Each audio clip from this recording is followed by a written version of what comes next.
ഈ ഒരു രാത്രിയോടെ കഴിഞ്ഞാൽ രാമചന്ദ്രൻ്റെ ജയിൽ ജീവിതം അവസാനിക്കുകയാണ്. 8 വർഷത്തെ ശിക്ഷാ കാലാവധി കഴിഞ്ഞ് രാമചന്ദ്രൻ പുറത്തിറങ്ങുകയാണ്. ഈ രാത്രിയിൽ രാമചന്ദ്രന് ഉറക്കമില്ല. അദ്ദേഹം പഴയ ആ കാലത്തേക്ക് കടന്നുപോയി. 8 വർഷങ്ങൾക്ക് മുമ്പുണ്ടായ ഒരു സംഭവത്തിലാണ് രാമചന്ദ്രൻ ജയിലിലായത്. രാമചന്ദ്രൻ കുവൈറ്റിലായിരുന്നു. വർഷങ്ങളോളം കുവൈറ്റിൽ ജോലി ചെയ്ത് അവിടുത്തെ ഒരു ഓയിൽ കമ്പനിയിൽ ജോലിയായിരുന്നു. നല്ല ശമ്പളവുമായിരുന്നു.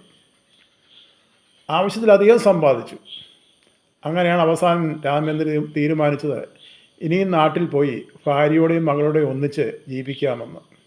അങ്ങനെയാണ് അദ്ദേഹം കുവൈറ്റിലെ ജോലി മതിയാക്കി നാട്ടിൽ വരുന്നത്. നാട്ടിൽ ആവശ്യത്തിൽ കൂടുതൽ പണമുണ്ട്, സമ്പാദ്യങ്ങളുണ്ട്, വസ്തുക്കളുണ്ട്, റബ്ബർ വെട്ടാനുണ്ട്, നാളികേരമുണ്ട്, എല്ലാ രീതിയിലും നല്ല രീതിയിലുള്ള ഒരു സൗകര്യം ഈ 20 വർഷത്തിനോളമായിട്ട് രാമചന്ദ്രൻ ഉണ്ടാക്കിയായിരുന്നു. വീട്ടിലെ ഭാര്യയും മകളും മാത്രമേ ഉള്ളായിരുന്നു. മകളെ പഠിക്കുവാൻ വേണ്ടി ബാംഗ്ലൂരിൽ അയക്കുകയായിരുന്നു. എന്നാൽ രാമചന്ദ്രൻ്റെ വീട്ടിൽ കാർ ഓടിക്കാൻ വന്ന ഒരു ഡ്രൈവർ ഉണ്ടായിരുന്നു. ഈ ഡ്രൈവർ ആ വീട്ടിലെ അവരുടെ ആവശ്യത്തിന് വേണ്ടി വാഹനം ഓടിക്കുകയും ഒക്കെ ചെയ്യുന്ന ഒരു ആളായിരുന്നു. രാമചന്ദ്രൻ അന്ന് കുവൈറ്റിലാണ്. അപ്പം വീട്ടിലെ ഒരു ചെറിയ സഹായവുമായി ഈ മനുഷ്യന്, ഈ ഡ്രൈവർ. എന്നാൽ രാമചന്ദ്രൻ നാട്ടിൽ വന്നു കഴിഞ്ഞപ്പോൾ പലരിൽ നിന്നുള്ളായ ആ സംസാരങ്ങളൊക്കെ കേട്ട് രാമചന്ദ്രന് എന്തോ മനസ്സിനൊരു വല്ലാത്ത വിഷമമുണ്ടായി. രാമചന്ദ്രൻ്റെ ഭാര്യയെക്കുറിച്ച് പലരും പറഞ്ഞു. ഭാര്യയുടെ ആ വഴിവിട്ട ജീവിതം തന്നെയല്ല, ആ ഡ്രൈവറുമായിട്ടുള്ള ആ ബന്ധം, ഇതൊക്കെ ഈ നാട്ടിലൊരു ചെറിയ സംസാര വിഷയമായിരുന്നു. പക്ഷേ രാമചന്ദ്രന് അത് കാര്യമാക്കില്ല. ഭാര്യ വിശ്വാസമായിരുന്നു. അങ്ങനെ രാമചന്ദ്രൻ നാട്ടിൽ വന്ന് വീട്ടിലെ കാര്യങ്ങളൊക്കെ നോക്കി. ഇതിനിടയ്ക്ക് മകള് ബാംഗ്ലൂരിൽ നിന്ന് വന്നു. അങ്ങനെ 2 മാസം മകള് വീട്ടിലുണ്ടായിരുന്നു. വീണ്ടും അവൾ പഠിക്കുവാൻ വേണ്ടി, അവൾ MBBS പഠിക്കുന്നത്, പഠിക്കുവാൻ വേണ്ടി ബാംഗ്ലൂർക്ക് വീണ്ടും കടന്നുപോയി. പക്ഷേ രാമചന്ദ്രന് നാട്ടുകാർ പറഞ്ഞിട്ടും അത്ര വിശ്വാസമില്ലെങ്കിലും ഭാര്യയുടെ രാമചന്ദ്രനുള്ള സമീപനം പഴയതുപോലല്ല. എന്തോ ഒരു വ്യത്യാസം ഉള്ളതുപോലെ രാമചന്ദ്രന് തോന്നി. സാരമില്ലായിരിക്കുമെന്ന് രാമചന്ദ്രൻ ഇങ്ങനെ കണക്ക് കൂട്ടി. വീണ്ടും എല്ലാ കാര്യത്തിലും വളരെ വ്യാപകനായിട്ട് രാമചന്ദ്രന് മുന്നോട്ട് പോവുകയാണ്. രാമചന്ദ്രൻ്റെ കൂട്ടുകാരൊക്കെയും പലപ്പോഴും പറഞ്ഞു, രാമചന്ദ്ര, ഭാര്യയുടെ ഒരു സ്വഭാവത്തെക്കുറിച്ച് രാമചന്ദ്രനെ പറഞ്ഞ് മനസ്സിലാക്കി. ആ ഡ്രൈവറുമായിട്ട് രാമചന്ദ്രൻ്റെ ഭാര്യയ്ക്ക് അല്പം ബന്ധം കൂടുതലാണ്. അത് വേണ്ടുന്ന രീതിയിൽ കൂടെ കൈകാര്യം ചെയ്യണം. ആ ഡ്രൈവറെ കഴിവതും അവിടുന്ന് ഒഴിവാക്ക് ഒക്കെ രാമചന്ദ്രനോട് പറഞ്ഞു.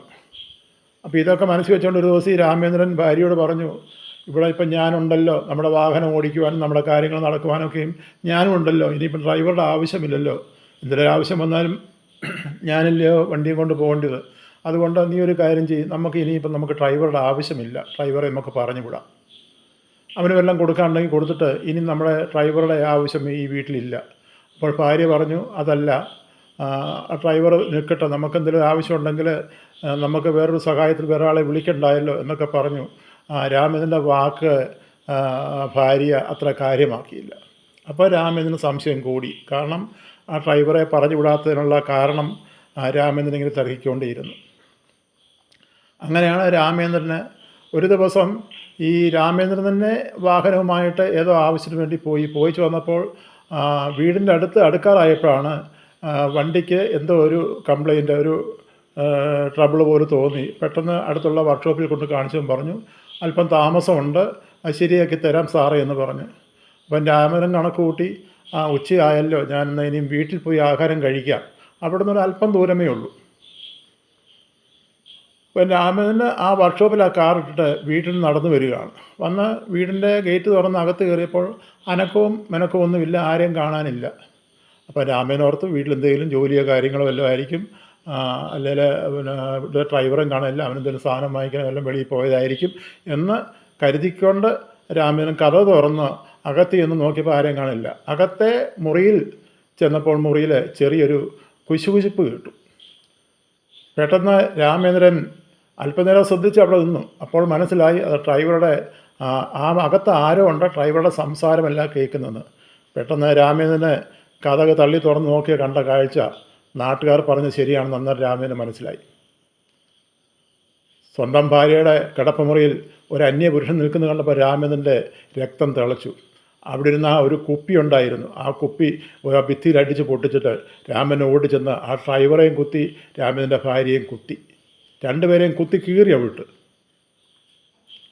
ബഹളം കേട്ട് എല്ലാവരും ഓടി. സംഭവം അറിഞ്ഞപ്പോൾ എല്ലാവരും മൂക്കത്ത് വിരൽ വെച്ചു. അന്നേ രാമേന്ദ്രൻ്റെ വിവരങ്ങളൊക്കെ എല്ലാവരും പറഞ്ഞതായിരുന്നു. രണ്ടുപേരും ആ വീട്ടിൽ കിടന്ന് രണ്ടുപേരും മരിച്ചു.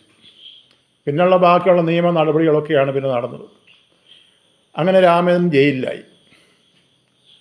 അതിനിടയ്ക്ക് മകള് ജയിലിൽ രാമേന്ദ്രനായ സമയത്ത് തന്നെ മകളെ വേറൊരാളെ വിവാഹം കഴിച്ചു. മകള് ഭർത്താവിൻ്റെ കൂടെ താമസിക്കുന്നു. ഇന്ന് രാമേന്ദ്രൻ്റെ കാലാവധി പൂർത്തിയാകുകയാണ്.